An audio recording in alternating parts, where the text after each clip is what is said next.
membuat ketenangan. Kau pakai hambamu ini sebagai pelayan firman, pemberita Injil di malam hari ini, sehingga firman-Mu dapat kami sambut, kami mengerti di malam hari ini. Di dalam nama Yesus kami berdoa. Amin. Baik, kita baca Efesus 1 ayat 11 maksudnya sampai dengan 14. Saya akan membacakan untuk kita semuanya. Di dalam Dialah kami diberi warisan, kita yang dari semula sudah dipilihnya sesuai dengan maksud Allah, yang mengerjakan segala sesuatu menurut keputusan kehendak-Nya, supaya kami yang sebelumnya telah menaruh harapan pada Kristus boleh menjadi puji-pujian bagi kemuliaan-Nya. Di dalam Dia kamu juga, karena kamu telah mendengar firman kebenaran, yaitu Injil keselamatanmu. Di dalam Dia kamu juga, ketika kamu percaya, dimeteraikan dengan Roh Kudus yang dijanjikannya itu. Roh Kudus itulah jaminan warisan kita sampai kita memperoleh penebusan yang menjadikan kita milik Allah untuk memuji kemuliaan. Baik, Bapak Ibu yang terkasih dalam Tuhan kita Yesus Kristus, pernah kita dengar kata warisan? Atau kita sudah menjadi pelaku? Pelaku itu mendapat warisan atau mewariskan. Ya.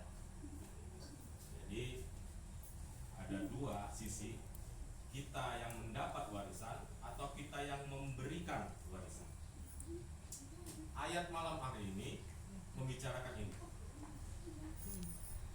Ya, setiap orang yang berkeluarga pasti ada ahli waris. Ya, Bapak Ibu.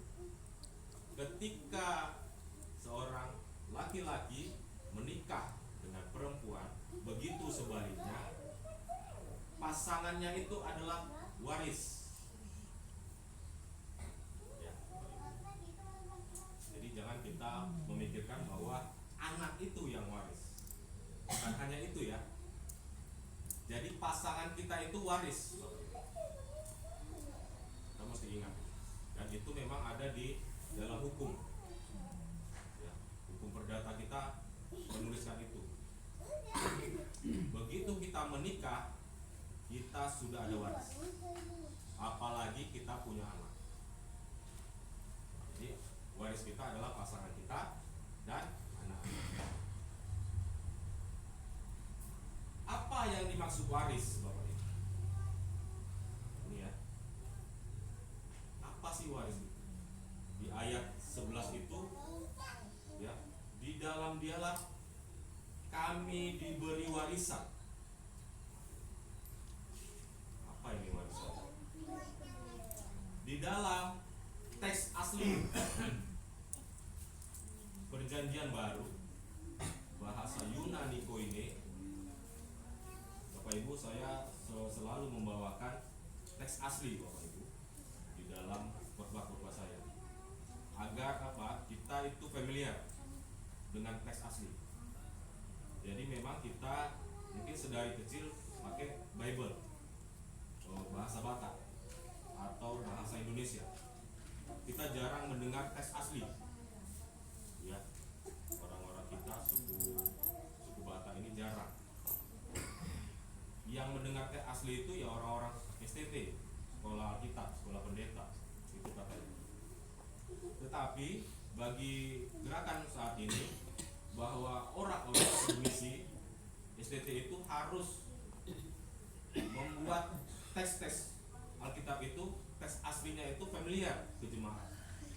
Nah, itu misinya Bapak Ibu. Jadi jangan nanti ketika kita berdebat kepada orang lain atau katakan saudara kita sendiri tentang bahasa Alkitab, kita berdebat dari bahasa Indonesia ke bahasa Batak, yang itu adalah terjemahan. kita harus merujuk ke teks asli. Bahasa Ibrani adalah teks perjanjian lama. Bahasa Yunani koine adalah teks perjanjian baru. Di dalam teks aslinya Bapak Ibu, warisan ini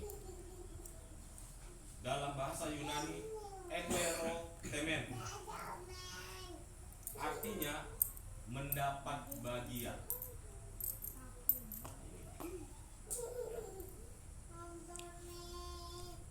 Jadi ada nuansa pasif menunjukkan bahwa kita tidak aktif mengambil warisan, tetapi orang yang mengambil. Nah, dalam konteks jauhnya, pada saat itu Rasul Paulus tiba di Efesus. Dia melihat di Efesus itu banyak orang-orang yang melayani Tuhan, ya. Nah, mereka tentunya merasa dirinya orang-orang terpilih, ya. Bapak Ibu merasa nggak bahwa kita itu orang-orang terpilih? Merasa ya?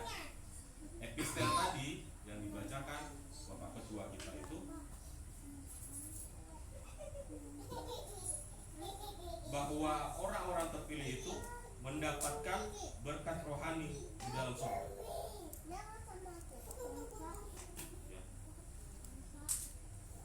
Jadi Rasul Paulus senang berada di kota ini dan semakin memperjelas bahwa Anda dan saya adalah orang-orang pilihan. Orang-orang pilihan di dalam Kristus Yesus. Kalau orang-orang pilihan dapat apa dong? Iya kan? Apa? Cuma orang terpilih katanya terpilih. Terpilih untuk apa? Apa manfaatnya? Apa tujuannya dengan mengatakan orang-orang terpilih?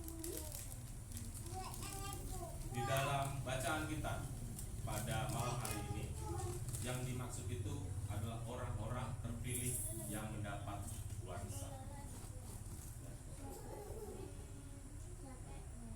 Tentunya di dalam kita hidup, baik itu bekerja, berusaha, juga pelayanan di gereja kita masing-masing, tentunya adalah pergumulan kita kan. Misalnya pergumulan waktu. Aduh, susah sekali membagi waktu. Gereja, hubungan, apalagi kalau yang bekerja ada pelayanan di kantor, di sini lagi banyak cabang ya. Banyak. Tapi bersyukurlah orang-orang yang seperti ini. Inilah orang-orang pilihan. Mari kita jangan mundur setapak pun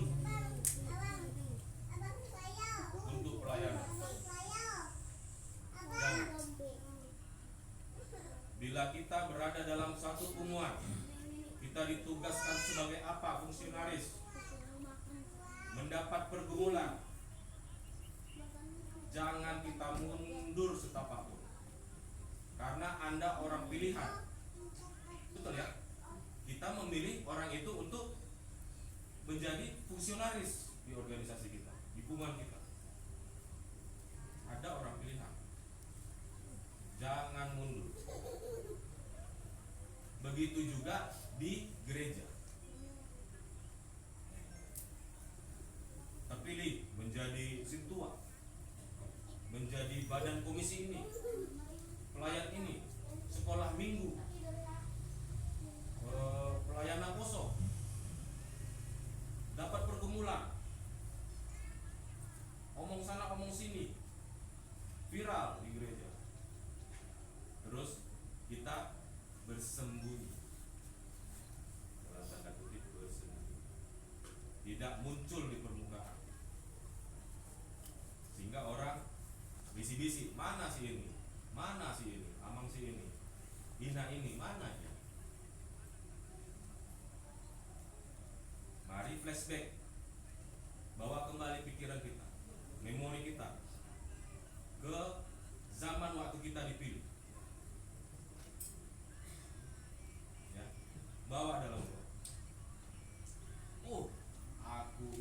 sudah dipilih ternyata. Dan aku sudah mengucapkan janji setia untuk pelayanan di gereja. Biasanya para sintua, presbiter, anggota majelis, mereka diordinasi nama, ditabiskan. Itu seperti kalau di dalam jabatan pemerintahan itu ditarik sumpahnya, diambil sumpahnya. Tapi karena kita Kristen, kita tidak menyumpah, kita berjanji. Seperti Allah memberikan kita janji-janji. Kita berjanji di hadapan Tuhan melalui pendeta. Aku akan setia melayani Tuhan. Aku akan setia melayani jemaat. Sama, hubungan begitu juga. Saya sudah terpilih. Saya berjanji setia melayani anggota pengumuman. Ada anggota pengumuman yang susah, kita berikan pelayanan. Sakit, kita kunjungi.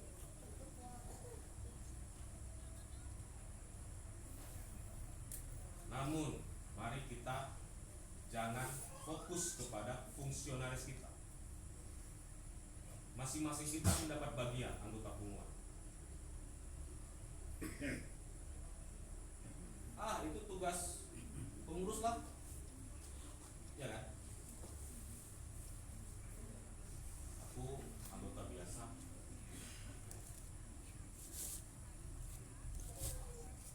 Atau malah kadang ada kalanya memang kadang ya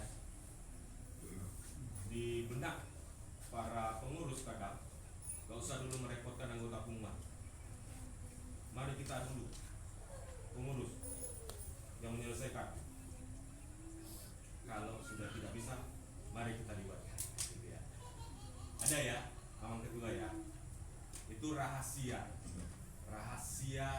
kepengurusan.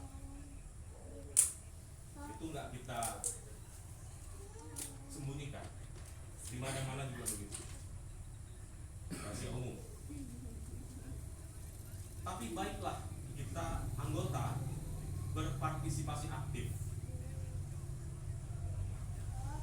Ya, misalnya ada teman kita yang sudah jarang 2 kali 3 kali kok nggak datang gitu ya.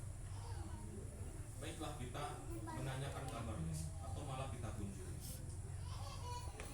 Itulah bentuk pelayanan kita terhadap sesama. Dan itu yang Tuhan kehendaki. Kasihilah Tuhan Allahmu dengan segenap hatimu. Kasihi juga sesamamu manusia. Di dalam 2 hukum inilah tercantum, termaktub seluruh hukum Taurat.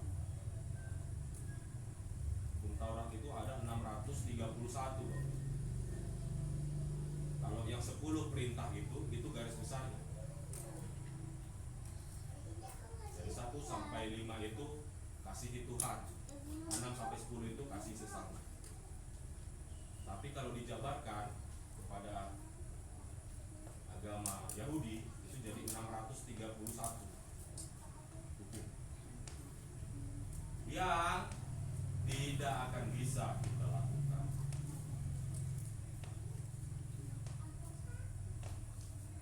Tapi Yesus datang. Desember kemarin kita merayakan Natal di gereja masing-masing. Meskipun di Pungan kita menjadi benda ya, kedua dan kita anggota sekalian karena waktunya belum dapat. Saat ini masa Prapaskah menjelang Jumat Agung. Apa yang orang Kristen lakukan pada masa-masa Prapaskah ini?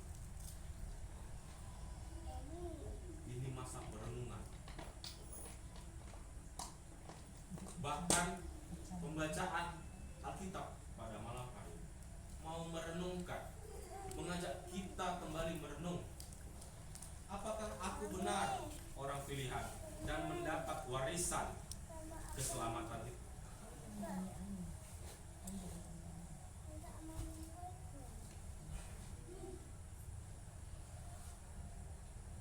Setidaknya ada 3 poin dalam pembacaan firman pada malam hari. Yang pertama tadi saya sudah sebutkan warisan di dalam Kristus. Hidup kita adalah rencana Allah. Yang kedua, meterai Roh Kudus. Mari kita lihat kembali ayat 13. Di dalam Dia kamu juga, karena kamu telah mendengar firman kebenaran, yaitu Injil keselamatanmu. Di dalam Dia kamu juga, ketika kamu percaya, dimeteraikan dengan Roh Kudus yang dijanjikannya itu. Bapak Ibu yang terkasih, dalam teks aslinya disebutkan proelpikotas, materai itu ya. Artinya apa? Yang telah menaruh harapan sebelumnya. Secara teologis mau mengatakan harapan pada Kristus adalah dasar identitas umat Allah. Sekarang mari kita ingat kapan kita dimeterai. Bapak Ibu yakin sudah mendapat meterai? Sudah dimeterai kan? Dibaptis Pada saat kapan itu Bapak Ibu? dibaptis Baptis, benar. ya kan? Ya.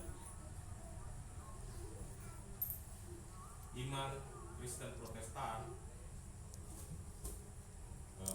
Lutheran, Calvinis, Reform itu mengantarkan anak-anak mereka, bahkan bayi, ke gereja untuk dibaptis.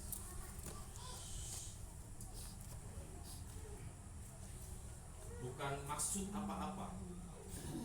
Ada orang katakan, dia kan masih bayi, belum mengerti pembaptisan. Ya, tidak alkitabiah. Oh, tidak, itu alkitabiah. Yesus ketika berumur 8 hari dibawa ke bait suci. Ya kan? Dituliskan diserahkan kepada Tuhannya.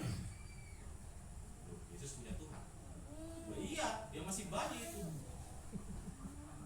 Yesus manusia. Diserahkan kepada Tuhan. Jadi jika ada teman atau saudara yang mempertanyakan itu alkitabiah. Baptis dewasa juga alkitabiah. Sama. Ketika Yesus memulai pelayanannya, dia dibaptis di Sungai Yordan kan? Oleh Yohanes Pembaptis. Itu baru dia berani untuk memulai pelayanan. Tapi jangan lupa, umur 8 hari dia dibawa ke bait suci. Dia menghormati tradisi Yahudi. Yesus itu orang Yahudi. Semua alkitabiah. Mari jangan cari-cari celah. Hidup saja, kerjakan keselamatanmu. Jangan bikin-bikin perdebatan. Meterai yang kita dapatkan adalah waktu kita anak-anak. Baptis. Nah, sekarang apa sih makna meterai? Apakah pikiran kita, oh, aku dulu sudah dimeteraikan, sudah dibaptis, anakku juga sudah dibaptis, itu menandakan dia itu orang pilihan?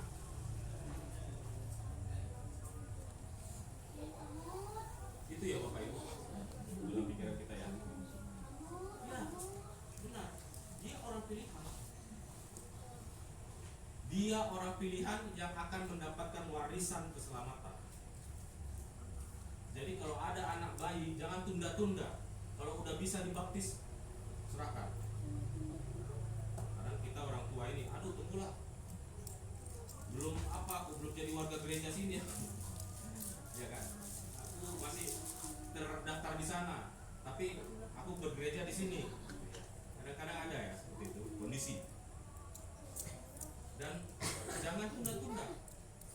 mana kita berjemaat aktif di situ aja, minta tolong. Para pendeta, para sintua, anggota majelis, presbiter pasti cari jalan keluar. Mereka tidak akan lihat. Kenapa materai ini penting, Bapak Ibu? Ketika ada sesuatu terjadi, belum dibaptis, kemana ini anak? Ya, paham ya Bapak Ibu?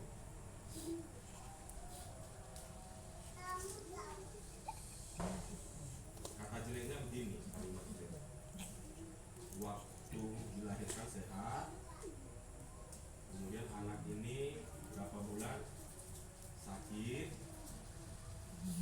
belum sempat dibaptis, dimateraikan, Tuhan mengambilnya lebih dulu. Ya, bingung kan? Belum dimateraikan. Ya. Nah, kalau itu saya menjawabnya begini, mari kita tanyakan kepada para pendeta kita masing-masing. Secara umum, teologi menjawabnya seperti ini. Ketika orang tuanya orang Kristen, kemudian mendapatkan seorang bayi, belum dibaptis, belum dimateraikan, meninggal, dia kan belum dapat perbuatan dosa, karena dia belum melakukan apa-apa. Ya. Tapi dosa yang dia tanggung adalah dosa warisan. Dosa warisan sudah selesai di kayu salib. Ya. Sudah selesai. Tetelestai, kata Yesus. Jadi jangan mengambang-ambang lagi. Tetapi Bapak Ibu, baiklah kita menyerahkannya ke dalam tangan Tuhan secepatnya untuk dimateraikan. Kalau kita mikirnya nanti aja, kata Amang Tobing itu, kalaupun nanti terjadi seperti itu dia kembali kepada Tuhannya kok. Oh iya, betul.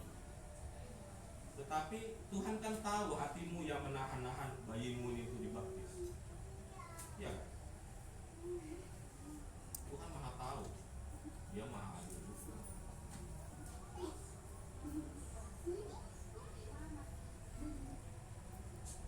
Artinya kita langsung secepat kita bawa anak kita juga. Itu meterai Roh Kudus. Poin yang ketiga adalah kita diberikan jaminan warisan. Kalau tadi saya bicara warisan, ini jaminannya ada. Apa jaminan ini? Di ayat 14 dikatakan Roh Kudus itulah jaminan warisan kita sampai kita memperoleh penebusan yang menjadikan kita milik Allah untuk memuji kemuliaan. Jadi Roh Kudus itu jaminan kita. Di dalam teks aslinya dikatakan arabon, yaitu uang muka. Ya. DP, down payment. Bahwa Bapak Ibu, saya sudah di DP oleh Roh Kudus. Ya. Ilustrasinya begini. Kita kalau mau beli rumah melalui KPR, misalnya. Ya, KPR itu kan kredit pemilikan rumah ke bank, ke salah satu bank.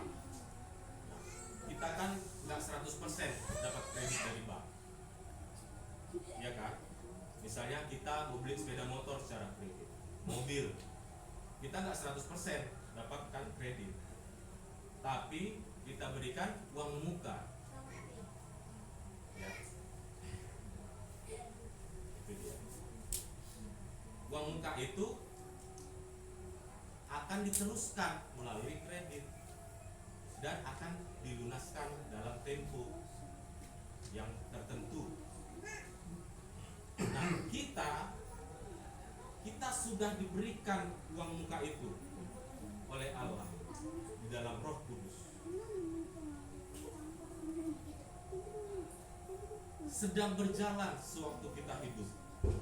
Ketika kita dipanggil Tuhan, kita ditebus. Selesai.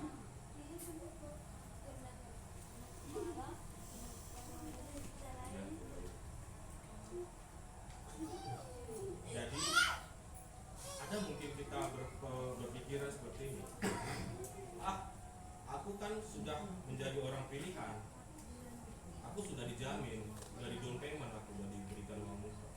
Aku bebas saja lah berbuat di dunia ini. Oh, tidak begitu. Ya, tidak begitu. Rasul Paulus katakan, kerjakan keselamatanmu. Anda mendapatkan keselamatan bukan karena perbuatan, tapi kasih karunia, anugerah. Tapi Anda jangan berbuat seenaknya. Menghujat Roh Kudus adalah dosa yang tidak diampuni. Dan sampai kapan tuh kalau menghujat Roh Kudus, Anda bukan sama dengan orang Kristen lainnya. Apa itu menghujat Roh Kudus? Ya keluar dari kekristenan. Ya. Padahal Anda sudah dimeteraikan, baptis waktu kecil, kemudian dikatekisasi, naik CD, bahkan mungkin pernah menjadi pelayan di gereja, di kumuan. Ketika sesuatu pergumulan berat, pergumulan hebat terjadi dalam hidup kita, kita lari dari Tuhan dengan membawa kekecewaan, kita sembunyi dari Tuhan.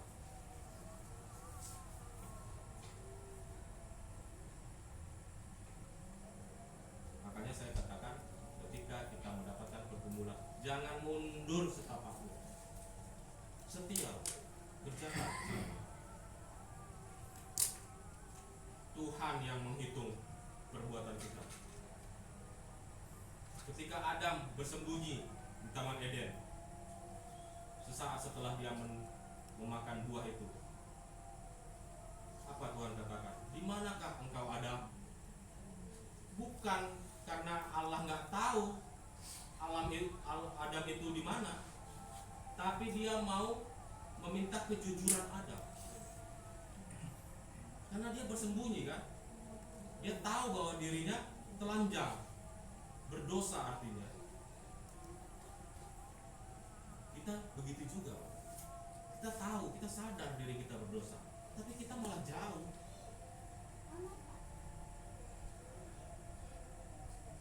Kalau kita berdosa,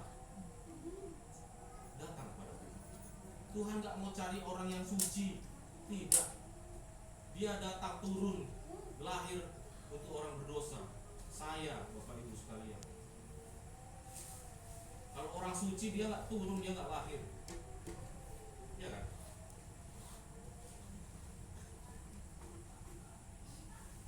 Jadi mari di masa-masa prapaskah kita merenung kembali bahwa kasih Tuhan luar biasa. Kita sudah mendapat warisan, kita sudah dimeteraikan, kita sudah diberikan uang muka sebagai jaminan.